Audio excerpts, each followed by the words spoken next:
বৃষ্টি ধাৰাবাহিকখনৰ আজি নিশা আহিবলগীয়া এপিছডৰ প্ৰমো বৰ্তমান মুকলি হৈছে আৰু আজিৰ প্ৰমোত আমি দেখিবলৈ পাইছোঁ ধাৰাবাহিকখন হ'বলৈ গৈ আছে বহুত বেছি ইণ্টাৰেষ্টিং।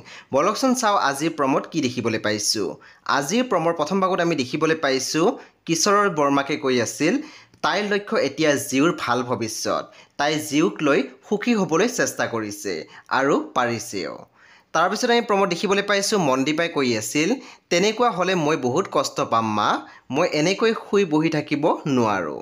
তাৰপিছত আমি প্ৰমোদ দেখিবলৈ পাইছোঁ কিশোৰে কৈ আছিল বিৰিনাৰ কথা সত্য বুলি প্ৰমাণ কৰিবলৈ উঠি পৰি লাগিছে, পাহৰি থাকিলি তোৰ ভাইৰে যে কেঞ্চাৰ পেচেণ্ট। তেতিয়া আমি দেখিবলৈ পাইছোঁ সৌৰভে মাত দিছে ভাইটি। বন্ধু বান্ধৱীসকল আজি নিশা 8 বজাত ৰং টিভিত আহিবলগীয়া বৃষ্টি ধাৰাবাহিকখন খুবেই বেছি ইণ্টাৰেষ্টিং হ'বলৈ গৈ আছে। আপোনালোকে চাবলৈ একেবাৰে নাপাহৰিব। পৰৱৰ্তী আপডেটৰ বাবে আপোনালোকে আমাৰ চেনেলটো ছাবস্ক্ৰাইব কৰি কাষত থকা বেল আইকনো টিপি দিবলৈ একেবাৰে নাপাহৰিব।